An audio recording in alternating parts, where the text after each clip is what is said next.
and we're going to welcome Nida Sumar, who is a powerhouse. She is someone who represents underrepresented women, and I love the outfit. And this is actually a statement that we need to have a more inclusive world, and we need to represent heritage and culture. And we're going to talk about what this means for women who are entrepreneurs and how they can get funding, and talk about your business, which is so inspiring, which is how to take a business idea from start to finish, make it profitable within 60 days. All right, welcome, Nida.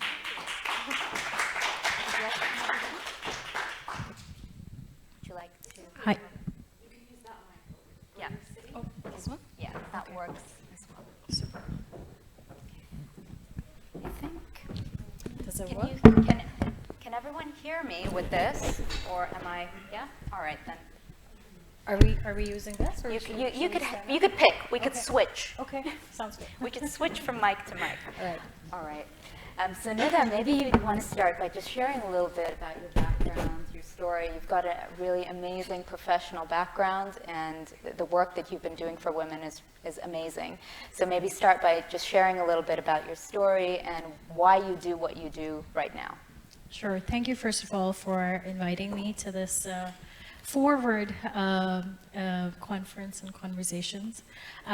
Really important ones that we're having today, one of which is equity amongst gender and inclusion in all areas of business. It's a cause that I've been passionate about for a very long time now, and only recently decided to, well, put the passion to action. Because if I wasn't doing anything about it, then I had no right to complain about the issues that are presented in this world at the moment. So a little bit about my background. My professional career was in finance, traditional finance, for 12 years. I'm a CFA charter holder by academia, and then trained as a chef, and had an underground supper club, and then later started an accelerator, a virtual accelerator for underrepresented women, where they could take their idea from idea to revenue, not profit, but revenue in 60 days, which is a, fail fast sort of, formula, I would say. So that's kind of the journey. What's been your biggest challenge as you started to work with women? So I think the biggest challenge is not with the women themselves, but the environment that these startups operate in these days is funding.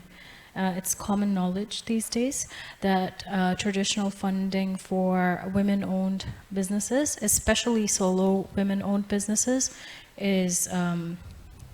is a rare occasion. Even though I think the recent amount was 30 trillion in VCs, or around that, only 1% or less actually, if you look at only women-founded businesses, went to women in terms of fundraising. So that's a issue that's been long-standing, and it's getting worse, strangely, over time. What do you think are the root causes for this? I think the traditional environments that have been present historically have been patriarchal. Wealth ownership has largely been patriarchal. The women just came into workforce in the 60s, if I'm not wrong, and they've only been able to have assets under control very recently. And in the eastern part of the world, even later, I believe some women still don't have control over assets, and that's just a gap that you can't really, kind of fill quickly. That's the root cause, because the decision makers and the wealth owners are men, and they don't particularly always, not all, but they don't always understand or are interested in equal representation sometimes.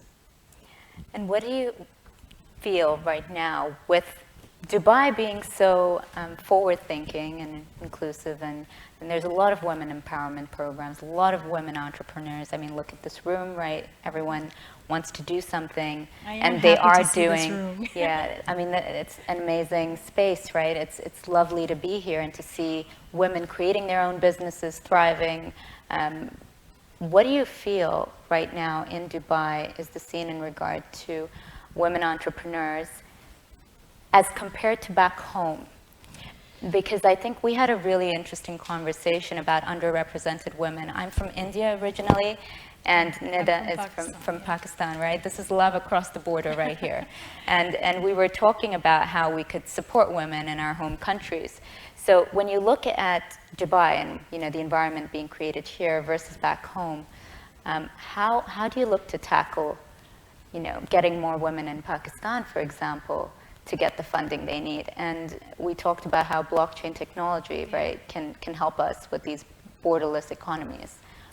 This is a monster problem. Just to kind of present the base level, it is a monster issue, and I alone or one person alone can't really do too much. We can get started and obviously work together towards eradicating the gap. But obviously, UAE being a young country and a very progressive one, the opportunities that exist in the market for women are a lot more. However, I will still say that the funding gap remains. There's not a very large difference if you see in the Western world and the UAE. Of course, there's a big difference in the Eastern world and UAE in terms of numerically. I would say that the US has a 1.2 or 1.3% funding for women that has happened in the past year, whereas the number in UAE is 1.8, or if I'm not wrong, 2.3. I can't remember for the life of me, but that's really, it's marginal. And the problem is still quite there. However, things are changing because the leadership is aware, and they are putting in place programs that require a certain level of representation or gender representation, so that that gap can be filled.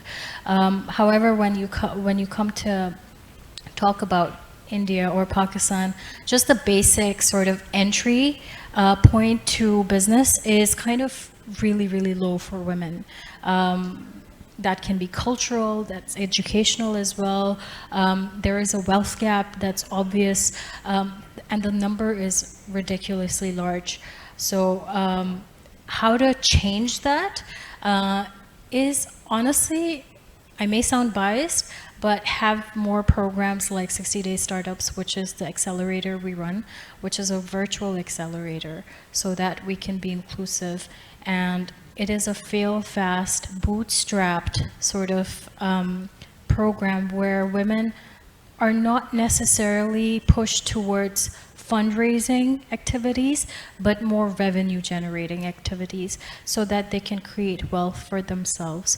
Another, obviously, and very obvious and very important development, I guess, for the UAE has been crowdfunding, which is very recent. And DAOs, which I have been trying to, sort of get started for 60-Day Startups. But that's really our chance to fix the gap, to have more women in the digital finance sort of space, and not allow that kind of time that went where women were delayed in getting into traditional finance, sort of mainstream finance roles, and kind of remove that, get women started as soon as possible in these areas. So that's what I think. Long answer, but How do you see DAOs solving this problem? We had a conversation before you actually came. I think it was one of the earlier sessions with Michael Haley, who's also a co-founder of Unit, and building out the technology for creating DAOs in a really simple way. But I want to know, from your perspective, if you were to create a DAO of the 60-Day Startup or any project for your female entrepreneurs? How do you see that shifting?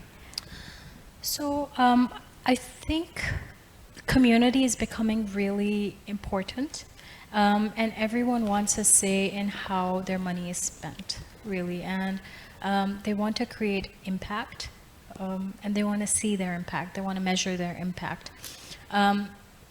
Banking on that, a DAO just makes sense because let's say, for example, you have 60-day startups, you believe in the mission and the vision, you believe that you have the capital to sort of make the mission and vision go further. Obviously, then there's a token or a DAO that's introduced, which gives all the members voting rights to then decide how to spend that and make impactful decisions based on that, versus it being a central decision, which is currently what most VCs, most fundraising and investor startup relationships are. Whereas a decentralized investor startup relationship generally means that there's a higher chance of it being more aligned with the mission versus return multiple. And how soon do you want to set up your DAO? I know you said you've been thinking about this for a while. Yesterday. I've been trying for almost a year. I lack the technical skill to be doing that.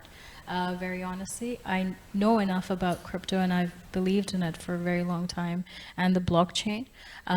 So I know the power of it, and I understand the impact that it can have, especially to bring underrepresented, underserved communities to the forefront and give them a level playing field of sorts. Still tough because mainstream has kicked in. I think so 2 years ago, that Chicago CME started the blockchain. They brought the blockchain as a commodity on their platform. So, you know, the big guys are in. So, which means that we'll have to work faster to get more people and more underrepresented communities involved. And how have you grown out your investor portfolio here in the UAE? We even have Matteo, who's going to be joining us on stage later and talking about, you know, building out your network of investors. And I think in general, when you're just starting as an entrepreneur, it can be very daunting on how to get funding. It's probably the most daunting thing. What have you experienced with your cohort, with the female entrepreneurs you work with? And I know you said you want to take them to making revenue more than getting funding. Yeah. So how's, because eventually they are going to have to fundraise, and if the DAO aspect comes in, then it's micro investments, and it becomes a lot easier. So I guess to find investors, you really have to be part of a network or a community that allows you access to the kind of people that are interested in sort of making their currency go further. And I think, and I don't want to sound biased again, but you know, like communities like 60 Days Unit, obviously all of these are communities which allows access to networks and you know, kind of meet the right people. And really, investment is about relationship building at the end of the day. These are real people, whether you raise in fiat or crypto or what have you. At the end of the day, there is an investor startup relationship that will have to be built. And the more you make yourself or make your startup a part of a community and make your vision and mission broadly known, the better your chances are of fundraising. Whatever the country may be, it is to get plugged in. That's really the kind of answer to that. A point you just mentioned is super critical, which is letting your vision and your mission be known to the masses, because this is where the crowdfunding aspect comes in. is how can you get people on board to microinvest? But now you're not talking about a typical Kickstarter platform. You're talking about really investing in the vision and hoping that it grows in value over time, which is super exciting for everyone. What is your vision for the world, like, with the work you do at 60 Day Startup? How would you like to impact the masses?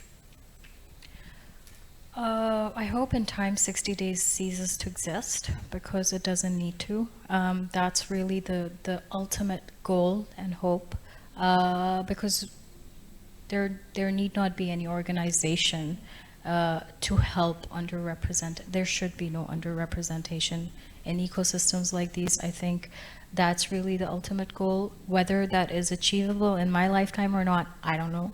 But I mean, honestly, in traditional finance, mainstream finance, it's going to take 127 years to fill the gender gap. So probably not in my lifetime, but that's really the hope. But for 60DS, I guess for the near future, I really hope to see it in more communities where there is a need for more gender equality and representation, and a sort of a need for impact. So that's where we'd like to exist. Can you summarize what it is you do at 60 Day Startup? Okay. Yeah. So 60 Day Startups is a 60-day program where underrepresented women apply virtually. We have a network of 40 plus mentors that volunteer their time to train them in their areas of expertise, which are foundations of building their business. So essentially, they will not need for the next 12 to 16 months any fundraising to be able to do the things that they need to do to build their business. And 60 days is because when a business is bootstrapped or an idea is bootstrapped, you only have so much time before funds run out, especially if you're underrepresented women. You don't really have that much in terms of assets in your holdings. So you really have to make use of that 60 days and fail fast. Whether it is 60 days or 90 days, I mean, we can be flexible about that. But the idea is that the format remains where you're trained on different sort of things, you build out your business, and hopefully you get to revenue, which is proof of concept. And once you get to proof of concept, then the investor becomes more interested. So yeah, that's kind of what 60 Day Startups does. Amazing. Thank you so much for spending your time with us. We'll open the floor for some questions before we invite our next guest on stage. Does anyone have any questions for our wonderful host, Nida?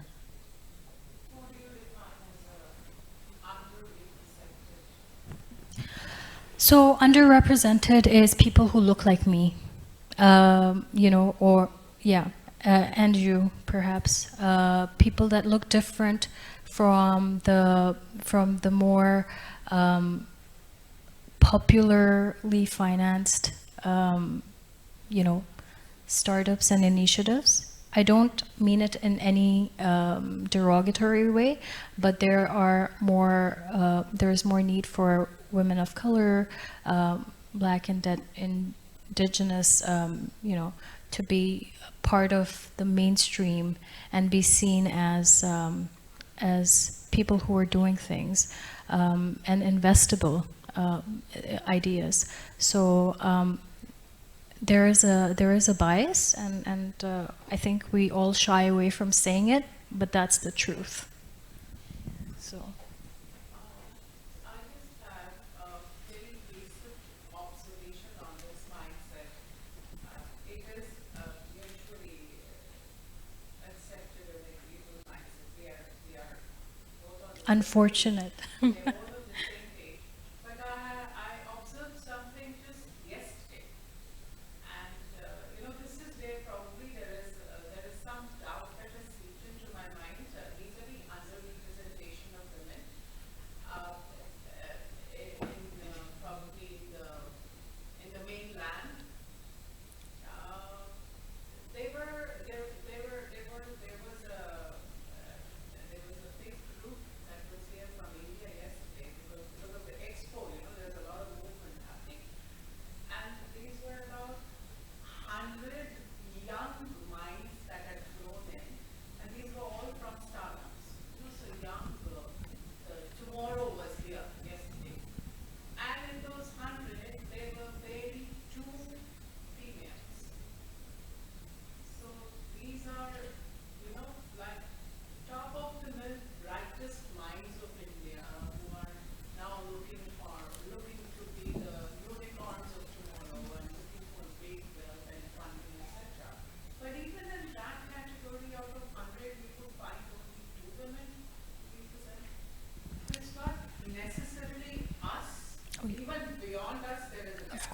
of course. And I, you know, So I, how even, after 60 or 90 days, suppose I say, oh, no longer underrepresented, maybe now somebody will see that I present myself fairly so. But beyond that, the next lap is probably yeah. as challenging. I totally agree, and I'm so sorry that you had to see that, because and we always see it, but we kind of choose to ignore it, right, and not talk about it. And I faced this all my life in finance and food. I kind of choose industries where faces like mine don't exist. I've been in finance conferences where which is sponsored by 100 women in finance, but there are 4 out of 200 women. One of them was me. So I see that all the time, and I appreciate your question. But really, I think the answer to that is awareness, talking about it, and saying it, being unashamed about it, and talking about it as an actual problem that exists, that needs fixing. Whether that requires mandates to be made, or whether that requires more programs like 60-day startups to exist, or networks like UNIT, which can help fund this gap. That's sort of the answer. And then what really happens is hopefully the snowball effect, which starts kicking in. And really from underrepresented to underrepresented, it is up to us to let our issues be known and do something about it. Nothing's going to happen if we just talk. Yeah. It's a little bit of a biased comment. Because Sure. First of all, I represent the chamber. Sure. And I represent the city. Yeah. And I was born and raised here, and I've seen a lot of things happen. Yeah. Underrepresentation for women of certain ethnicity or cultural backgrounds, etc., maybe does apply in other parts of the world, but I feel and I know, and what I've seen from growing up and from working here, it's very minimal in Dubai, very minimal in comparison to the rest of the world, and there are factors behind why it's so minimal. Starting from the leadership's mindset, moving to the way things are imposed in schools. There's more inclusive environments in schools, in homes, in workplaces, etc.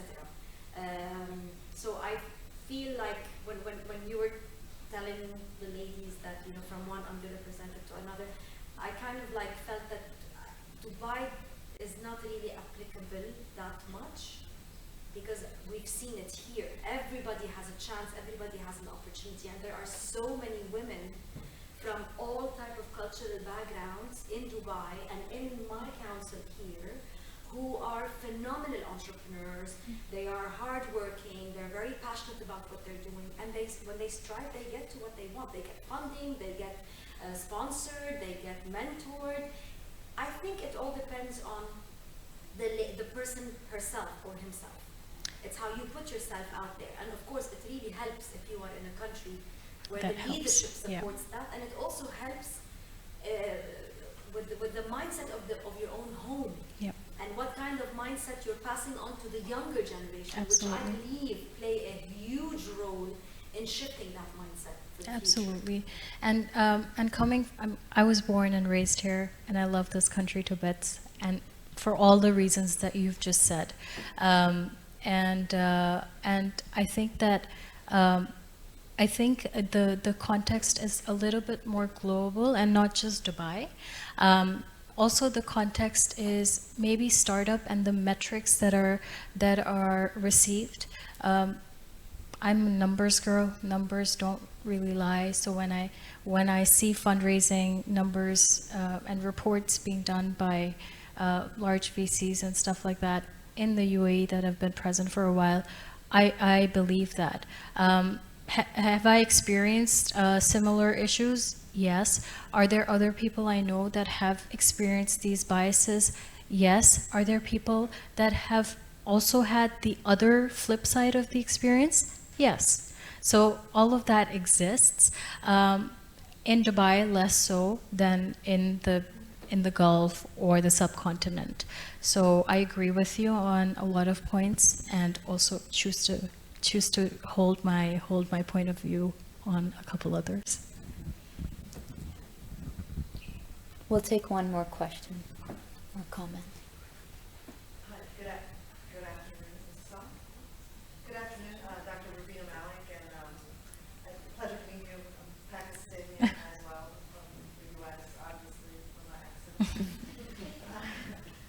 So just a couple of things. As a business professor and doing research around mentoring and women in sponsorship. So just to give you some facts as well. Well, first of all, I am impressed with the UAE, as you mentioned, about the level of support for women entrepreneurs that's provided. But we also have to look at the bigger context as well. Women come into the workplace not as entrepreneurs. I myself am an entrepreneur, work with entrepreneurs. But women come in at a certain life stage, we off ramp. I have to have a kid, or I gotta get married, or we get married. So we have to kind of keep that context in place as well. So it's not just women don't have the opportunities. There's other factors that go into it. So then how do they on-ramp? You know, once they have their job, when do they on-ramp? So maybe there's opportunities. I just thought of this, business idea. I just thought of this. Maybe the idea is to help women when they're young, but also when they off-ramp when they're a little bit older. So, right, because let them go, let them get settled, let them have their family, because there's certain things that we have to do. And then the other thing is, I do see some gentlemen here, and even other women that are successful entrepreneurs, it's our job to mentor and be allies for women as well. Right, so I do research around sponsorship, and it's in the corporate environment, but also we need to do that in the entrepreneurial environment as well. That we need to sponsor other women. We need to encourage and be allies for other women as well. Versus, as we say in the U.S., it's a crab in a barrel mentality. Like, no, I'm getting mine. You can't have your. Does that make sense? So I think there's a lot to unpack. Right, and sometimes it is underrepresented. Sometimes I think it's just the gender, and we just want to make sure that when we're looking at what is in the way, that we look at the bigger picture. Because I myself, I do stuff with the State Department, and I do a lot of entrepreneurial coaching and mentoring in Pakistan. And so I've had that fortune to actually even do that in Bahrain as well, so from remotely. So, there's opportunities, and our countries are doing it in our regions. We also just need to understand what are other factors, and how can we support those factors. So maybe let's come up with 40 plus on the women entrepreneurs versus 20 plus. Yeah, for sure. And that's so 60 Days Startups actually supports moms. Some of them are actually here. And older women that have taken a career break and are coming back. And we recognize that kind of support that's required and allyship that's required, and not really questioning life choices and really looking at skill, passion, and those sort of things, and drive instead of why did you have a career break or that sort of, questioning. But really also it is about time, right? It will take time to overcome in a broader, larger context, all of these things. And a lot of entities have to start working together. It's not just the individuals, it's not just the corporates, it's not just the governments. It's really everyone will have to start taking some sort of responsibility for creating this allyship, and just looking at it as a number that we need to improve, so. Thank you so much for that very enlightening conversation, Nida. Thank you so much. And I loved, the different opinions from the women, right? I mean, there's an aspect that is about self-determination. What are we doing? Like, how are we portraying ourselves? How are we showing up in the world? Which Nadine mentioned so well. And then also, how do we support each other as women? Which is so important on this journey. But then I also see so many great men, to be honest, that I've worked with, that have supported me on my journey, right? It's not just about, like, I've experienced amazing mentors who are men who've kind of paved paths for me. And so, 60-day startup mentors for men. yeah. So this is not like a It's just for us to be more in harmony. Our And men. the problem with women is they do not support each other enough. Full stop. That's it. Yeah. And, And we need to change let's that. reach out and help each other Yes, more. exactly. It's not rocket science. Exactly. Absolutely. I agree. All right. Thank you so much.